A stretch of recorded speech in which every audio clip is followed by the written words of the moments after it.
and everyone present in this room today. As the third speaker from the representative from the representing SMA Negeri 2 Kota Sukabumi, I stand here with absolute pride, complete conviction, and unwavering determination to support, defend, and permanently love this motion.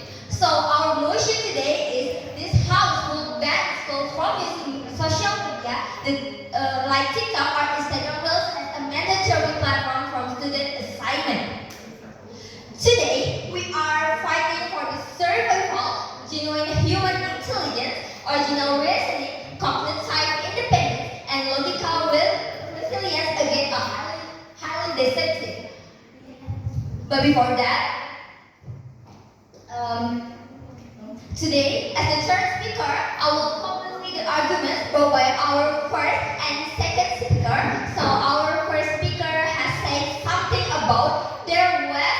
Many videos online with in Instagram Reels or TikTok. These are called critical thinking abilities. TikTok and Instagram Reels can persist that entire process into watch a few Instagram Reels or TikTok video instead of resisting. Students embracing the same template answer from TikTok or Instagram Reels. This convenience comes with intellectual cost. If students no longer practice research and evaluation, these skills deteriorate. And our first speaker has said, for social media, distract our students from their types because if the student open the social media, they will forget about the facts that they have. And second, short-term learning by using Instagram Reels and TikTok will keep the process. And third, they will instantly believe the argument in the social media without do the deep research. And fourth, because they're copies everything in social media, they're losing their critical thinking. It makes the student losing their unique and creative minds. And so our second speaker has said in her speech, as our second speaker deals with the immediate substitution of intellectual labor, critical thinking is not innate talent. It is a habit developed through rigorous repetition. Before the TikTok or Instagram, a student takes with writing a history paper to have to read multiple sections, fulfill the relevant information, and manually draft a thesis.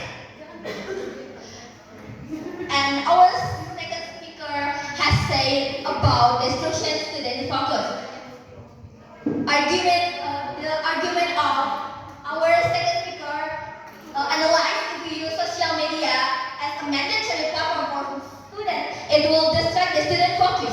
Just imagine before there was social media, the student can focus to do all their tasks without something that destroys their mind or something carved out to entertain their mind and when believe in a world where school media are necessary.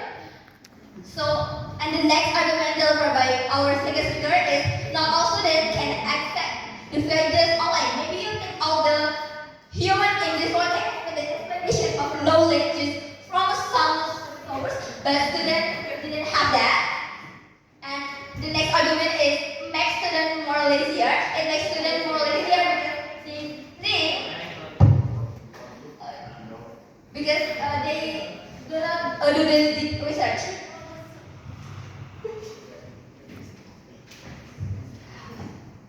Instead of using Instagram Reels or TikTok as the resource, we can use Google Classroom, Google Scholar in the better option. It makes we can think better because it forces us to read, to do deep analytical, do deep research. It can make us like adding a new knowledge to our mind, so we don't become a passive receiver.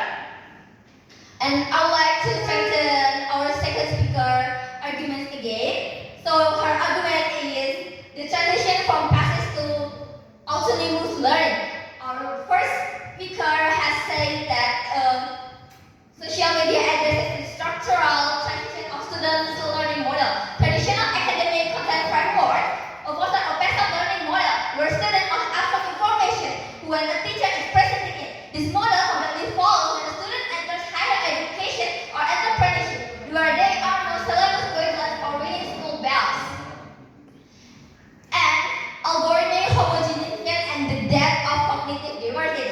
This argument analyzes how generative media social enforce a dangerous standardization of student output. LLMs operate on mathematical probability.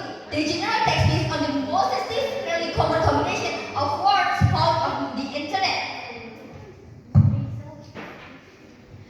And her next argument that I would like to strengthen too is breaking the passive learning foster through autonomy.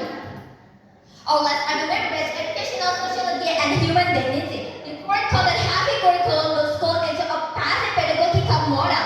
In this model, the teacher is the director of the time. The school bell rings, the teacher commands the students to open the textbook, and the student passively absorbs data with regard of 45 minutes block. The student has zero surveillance over their own time. Genap menit. 1 menit lagi. Aduh. Nggak sih stop padahal. And it naturalizing excessive dysfunction and the attention crisis. This argument analyzes the neurological reality of the modern adolescent's brain. We live in a hyper-distracted digital attention economy. The monopoly is cycle from specifically to fracture the human attention span.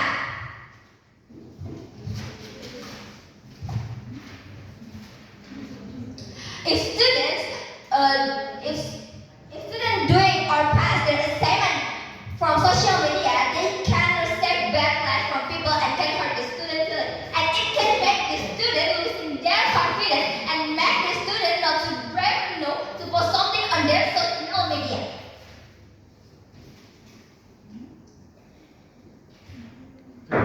The negative team has already table.